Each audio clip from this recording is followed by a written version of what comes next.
शर्मा और सावित्री शर्मा की एक बेटी थी। उसका नाम था वैदेही। जितना सुंदर उसका नाम था उतनी ही सुंदर वो दिखने में भी लगती थी। वैदेही इकलौती बेटी थी। सुनील और सावित्री अपनी बेटी से बहुत प्यार किया करते थे। वैदेही की शादी की उम्र हो चली थी और सुनील और सावित्री अब अपनी बेटी के लिए एक अच्छे लड़के की तलाश में थे जिसके साथ वो अपनी बेटी की शादी कर सके। लेकिन इकलौती बेटी होने के कारण सुनील और सावित्री अपनी बेटी को कुछ ज्यादा ही प्यार करते थे और वो बस ये सोचकर परेशान रहा करते थे कि अगर वैदेही शादी होकर चली गई तो वो दोनों उसके बिना कैसे रहेंगे। सुनील शर्मा का मकान 2 मंजिला था। ग्राउंड फ्लोर पर वो खुद रहा करते थे और ऊपर वाला फ्लोर खाली पड़ा हुआ था। एक दिन सुबह के वक्त किसी ने उनके घर की घंटी बजाई और वैदेही ने घर का दरवाजा खोला। सामने एक बहुत ही हैंडसम दिखने वाला लड़का खड़ा हुआ था जिसका नाम था करण। जी, मुझे किसी ने बताया था कि आप अपने घर का ऊपर वाला फ्लोर किराए पर देना चाहते हैं। मैं पापा से पूछकर आपको बताती हूँ। इतनी देर में सुनील शर्मा बाहर निकल कर आते हैं। क्या हुआ बेटा? अंकल, हम लोग इस शहर में नए हैं। मेरी अभी अभी जॉब लगी है यहाँ पर और मेरे मम्मी पापा भी मेरे साथ ही रहते हैं। हमें किराए पर मकान चाहिए था। किसी ने कहा कि आपके घर का फर्स्ट फ्लोर खाली पड़ा है।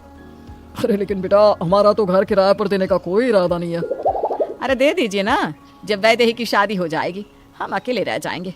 कम से कम इसी बहाने कोई तो रहेगा और हमारा मन लगा रहेगा। आंटी जी बिल्कुल ठीक कहती हैं। अब देखिए ना, आपकी बेटी शादी होकर ससुराल जाएगी तो मैं आपका मन लगा दूंगा। अरे तुम तो बहुत अच्छी बातें करते हो। एक काम करो, तुम अपने मम्मी पापा को लेकर कल ही ऊपर शिफ्ट हो जाओ। मैं घर की साफ सफाई करवा देती हूँ। नहीं आंटी, आपको साफ सफाई करवाने की कोई जरूरत नहीं है। मैं हूं ना, मैं सब कर लूंगा। और अगर आपको भी किसी काम की जरूरत हो तो मुझे बता देना। अगले ही दिन करण अपनी माँ उर्मिला और पापा शंकर के साथ शर्मा जी के घर में शिफ्ट हो जाता है। करण का नेचर बहुत अच्छा था। वो हर वक्त मुस्कुराता रहता।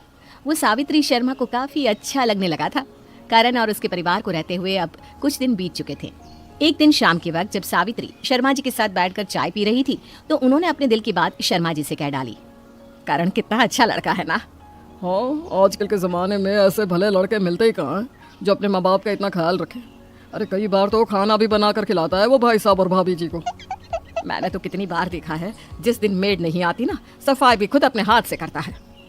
हमारी बेटी वैदेही के लिए भी कोई ऐसा ही लड़का मिलता तो उसकी ज़िंदगी कितने अच्छे से गुजर जाती। हमारी बेटी इतने लाड़ प्यार से पली बड़ी है, मुझे तो उसकी बड़ी चिंता होती है।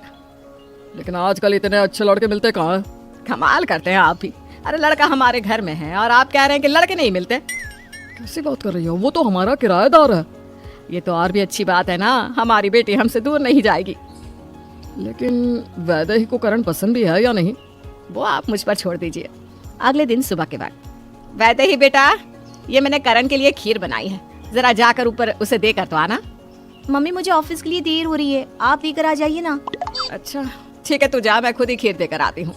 सावित्री करण के घर पर खीर लेकर जाती है। अरे आइए आइए बहन जी, बैठिए बैठिए। कैसे आना हुआ? ये खीर लेकर आई थी। आप लोग हमारे मकान मालिक होकर भी हमारा कितना ख्याल रखते हैं। क्या भाई साहब, आप भी। वैसे आप लोगों का करण की शादी का कोई इरादा नहीं है क्या? मेरा मतलब कब करने का सोच रहे हैं? बस कोई अच्छी लड़की मिल जाए, हमें एक सुंदर बहू चाहिए। एक ऐसी लड़की जो घर में अच्छे से एडजस्ट कर ले, बस और क्या चाहिए। बहन जी, मैं ये कह रही थी कि हम भी अपनी वैदेही के लिए एक अच्छा लड़का ढूंढ रहे थे। मुझे और वैदेही के पापा को करण बहुत पसंद है, अगर आपको कोई एतराज ना हो तो। अरे नेकी और पूछ पूछ, अब तो मकान मालिक से हमारे रिश्तेदार बन जाएंगे आप। हाँ, वैसे भी करण और वैदेही की जोड़ी बहुत सुंदर लगती है। आज मैं बहुत खुश हूँ। अपनी बेटी को अपने से दूर करना नहीं चाहती थी और ये रिश्ता भी काफी अच्छा मिल गया। करण और वैदेही की शादी हो जाती है। वैदेही अपनी शादी के बाद विदाई के वक्त जोर जोर से रोने लगती है। अरे तुझे रोने की क्या जरूरत है? 4 सीढ़ियाँ चढ़कर ऊपर ही तो जा रही है। तो क्या हुआ मम्मी, सब लड़कियां रोती है, मुझे भी रोने दो ना। अरे क्या रोना बेटा, जब मर्जी आए अपनी मम्मी को आवाज दे देना। इस तरह से वैदेही हंसते हंसते अपने मायके से ससुराल विदा हो जाती है। अगली सुबह जब करण सोकर उठता है तो उसे वैदेही नजर नहीं आती। माँ, वैदेही कहाँ है? पता नहीं बेटा, मैं तो खुद कहने वाली थी कि उसकी पग फेरों की रस्म है, उसे तैयार होना है। वैदेही, वैदेही कहाँ हो तुम? वैदेही तो अपने माँ और पापा के साथ बैठकर चाय पी रही थी। करण की आवाज सुनकर वो ऊपर देखती है। क्या हुआ करण? अरे तुम वहाँ क्या कर रही हो? चाय पी रही हूँ। मुझे मेरे कप में ही चाय पीना पसंद है और बाथरूम भी ना मैं अपने कमरे का ही यूज करती हूँ। वैसे भी ऊपर वाला पोर्शन तो हमने किराए के हिसाब से बनवाया था, मुझे वो रूम भी पसंद नहीं है। अरे वैदेही, अब वो तुम्हारा ससुराल है। अरे बहू, तुम्हारी पग फेरों की रस्म होनी थी लेकिन तुम तो खुद ही अपने मायके पहुंच गई। अब आधी रस्म तो हो गई, बाकी की बची हुई रस्म के लिए करण को तुम्हें लेने भेजती हूँ। क्या मम्मी जी, आप भी ना आ रही हो ना मैं? वैदेही एक ही मिनट में दौड़कर ऊपर पहुंच जाती है। अब उर्मिला वैदेही को पहली रसोई बनाने के लिए किचन में भेजती है। वैदेही अगले ही पल हलवा लेकर बाहर आती है। अरे बहू तो बड़ी फास्ट है, आधा मिनट भी नहीं लगा हलवा बनाने में। अरे नहीं पापा जी, नीचे मम्मी ने बनाया था, ज्यादा बन गया था तो मैं ले आई। अरे बहू, अब वो तुम्हारा मायका है और ये ससुराल। अरे मम्मी जी, आप भी ना। अच्छा वो सब छोड़िए, पापा कह रहे थे कि इस महीने का किराया नहीं दिया आपने, तो वो दे देना जरा। ये तुम कैसी बात कर रही हो वैदेही? क्या अब भी तुम्हारे पापा हम लोगों से किराया लेंगे? अरे हाँ बिल्कुल लेंगे, आखिरकार आप है तो उनकी किराएदार ही ना, किराया क्यों नहीं लेंगे? अरे बहू, अब तो हम रिश्तेदार बन गए हैं और ये उनकी बेटी का ससुराल है। अपनी समधी से भला कौन किराया लेता है? नहीं पापा जी, मेरे पापा ना हिसाब किताब के बड़े पक्के हैं। अगर आप लोगों ने किराया नहीं दिया तो वो मुझसे किराया मांग लेंगे, क्योंकि अब मैं आपके घर की बहू बन गई हूँ ना। भगवान सब भला करना, ये ऊपर ससुराल नीचे मायका कभी किसी को ना देना, पता नहीं क्या क्या रंग दिखाएगा ये। अच्छा करण, ठीक है, अब मैं अपने घर जा रही हूँ, सुबह आ जाऊंगी। लेकिन वैदेही, हमारी शादी हो गई है, ये हमारा बेडरूम है और अब से हमें यहीं रहना है। कहाँ जा रही हो तुम? अरे अपने कमरे में सोने जा रही हूँ, और मैंने कहा ना मुझे ये वाला पोर्शन कुछ खास पसंद नहीं।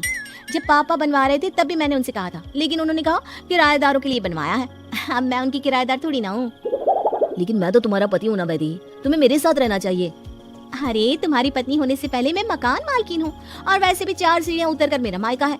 क्या हो गया अगर मैं वहाँ चली जाऊंगी? देखो वैदेही, अभी तो हमारी नई नई शादी हुई है, तुम्हें मेरे पास रहना चाहिए। क्यों, सही कहा ना?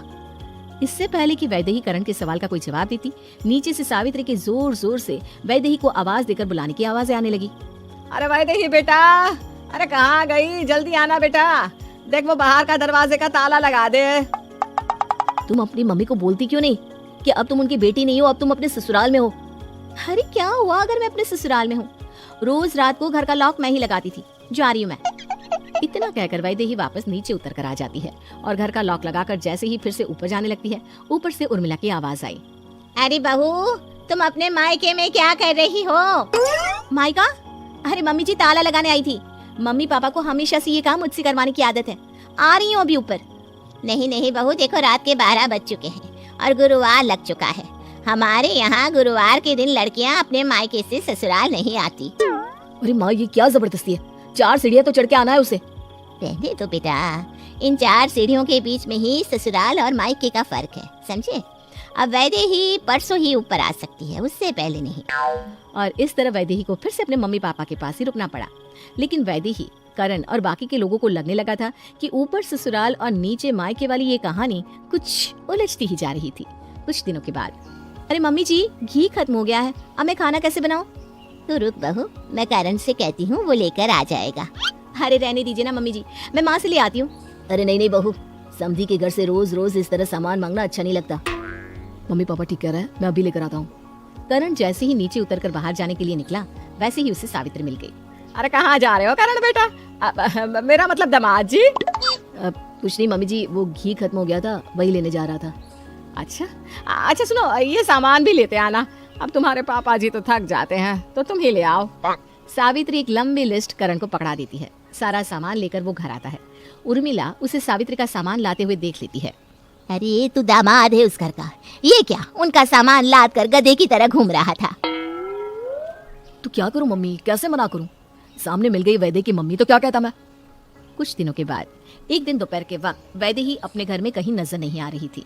उर्मिला ने उसे चारों तरफ ढूंढा, लेकिन जब वो कहीं नजर नहीं आई तो उर्मिला समझ गई कि वैदेही अपने मायके गई होगी। थोड़ी देर के बाद जब वैदेही ऊपर आई तो उर्मिला उसे घूर घूर कर देखने लगी। क्या हुआ मम्मी जी? अरे बहू, तुम कभी भी मायके चली जाती हो? क्या करूं मम्मी जी, दूसरी लड़कियों की तरह अपने ससुराल की बुराई फोन करके तो नहीं बता सकती ना अपनी माँ को। इसलिए सोचा वहां जाकर ही बताती हूँ।